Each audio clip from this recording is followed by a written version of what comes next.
नमो भगवते वासुदेवाय नमः। राधे राधे। जय श्री कृष्णा। आप सभी का दिन शुभ और मंगलमय हो। भगवान श्री कृष्ण और राधा रानी की अपार कृपा आप सभी भक्तजनों पर सदा सर्वदा बनी रहे। आज की इस वीडियो में अर्थात मार्गशीर्ष मास कथा अध्याय 10 में आप सभी सुनने वाले हैं स्तुति पाठ, मंत्र जप, साष्टांग प्रणाम तथा दामोदर मंत्र के जप का महात्म्य और साथ में सुनेंगे आप भगवान कृष्ण की परम भक्त कर्माबाई की कथा। तो आइए कथा को पूर्ण श्रद्धा भाव के साथ सुनते हैं। प्रेम से बोलिए श्री कृष्ण भगवान की जय। श्री जगन्नाथ मंदिर में प्रातःकाल भगवान श्री जगन्नाथ को खिचड़ी का बाल भोग लगाया जाता है। प्राचीन काल में एक भक्त कर्माबाई प्रातःकाल बिना स्नान किए ही ठाकुर जी के लिए खिचड़ी बनाती थी। कथा अनुसार ठाकुर जी स्वयं बाल रूप में कर्माबाई की खिचड़ी खाने के लिए आते थे। लेकिन एक दिन कर्माबाई के यहाँ एक साधु मेहमान आया। उसने जब यह सब देखा कि कर्माबाई बिना स्नान किए ही खिचड़ी बनाकर ठाकुर जी को भोग लगा देती है, तो उसने उन्हें ऐसा करने से मना किया और ठाकुर जी का भोग बनाने व अर्पित करने के कुछ विशेष नियम बता दिए। अगले दिन कर्माबाई ने इन नियमों के अनुसार ठाकुर जी के लिए खिचड़ी बनाई, जिससे उन्हें देर हो गई और वे बहुत दुखी हुई कि आज मेरा ठाकुर भूखा है। ठाकुर जी जब उनकी खिचड़ी खाने आए तभी मंदिर में दोपहर के भोग का समय हो गया और ठाकुर जी झूठे मुंह ही मंदिर पहुंच गए। वहां पुजारियों ने देखा कि ठाकुर जी के मुंह पर खिचड़ी लगी हुई है। तब पूछने पर ठाकुर जी ने सारी कथा उन्हें बताई। जब यह बात साधु को पता चली तो वह बहुत पछताया और उसने कर्माबाई से क्षमा याचना करते हुए उसे पूर्व की तरह बिना स्नान किए ही ठाकुर जी के लिए खिचड़ी बनाकर ठाकुर जी को खिलाने को कहा। आज भी पुरी के जगन्नाथ मंदिर में प्रातःकाल बाल भोग में खिचड़ी का ही भोग लगाया जाता है। मान्यता है कि यह कर्माबाई की खिचड़ी है। प्रेम से बोलिए श्री कृष्ण भगवान की जय। तो आपको ये कथा कैसी लगी हमें कमेंट करके जरूर बताइएगा। अब सुनिए मार्गशीर्ष महात्म्य में आगे की कथा।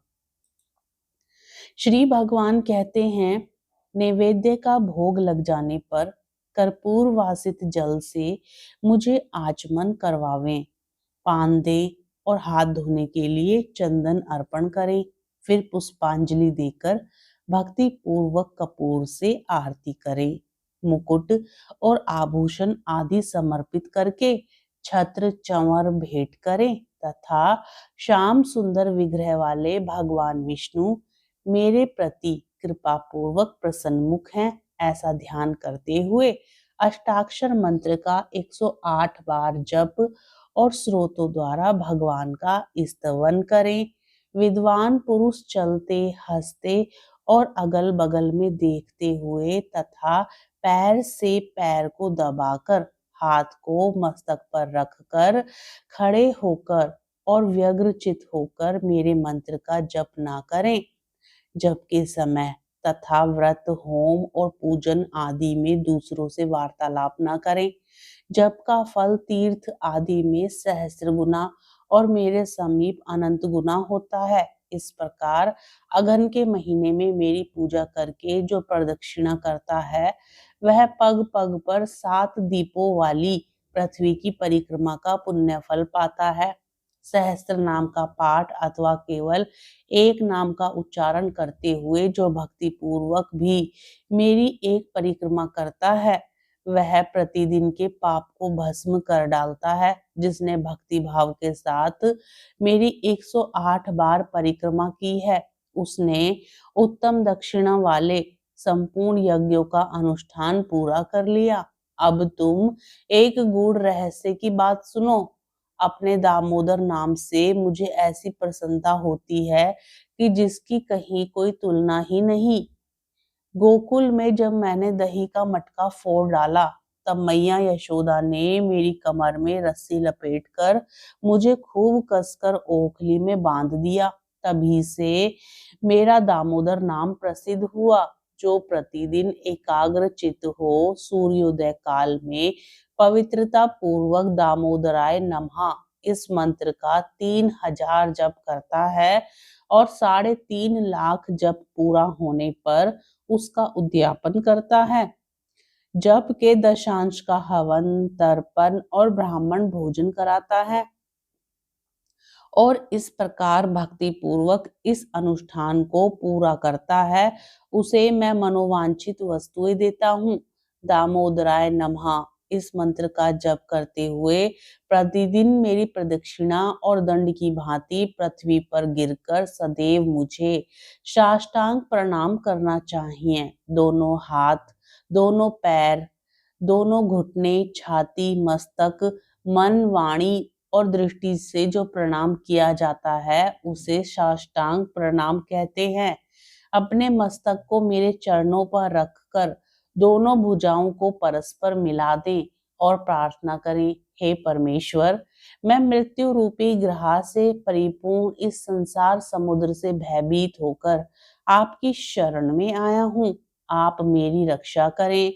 फिर मेरे द्वारा दी हुई प्रसाद माला आदि को सादर मस्तक पर चढ़ाकर मेरी पूजा की पूर्ति के लिए इस प्रकार कहें, देव जनार्दन, मैंने मंत्रहीन, भक्तिहीन और क्रियाहीन जो पूजन किया है वह सब आपकी कृपा से परिपूर्ण हो।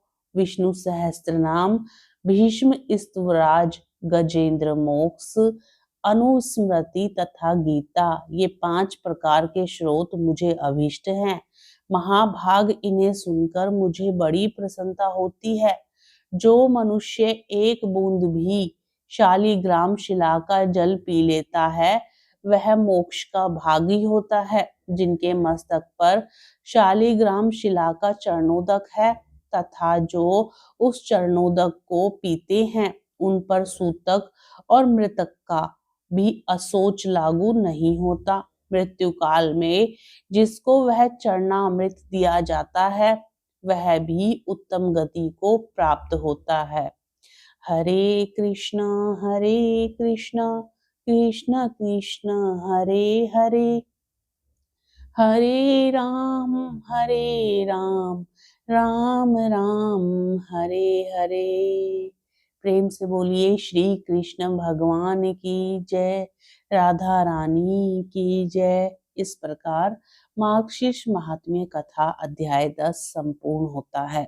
आगे की कथा का रसपान हम अगले अध्याय में करेंगे। कथा को अपने मित्र गणों में शेयर करें। इसके साथ ही वीडियो को लाइक करके चैनल को भी जरूर सब्सक्राइब कर लें। राधे राधे, जय श्री कृष्ण।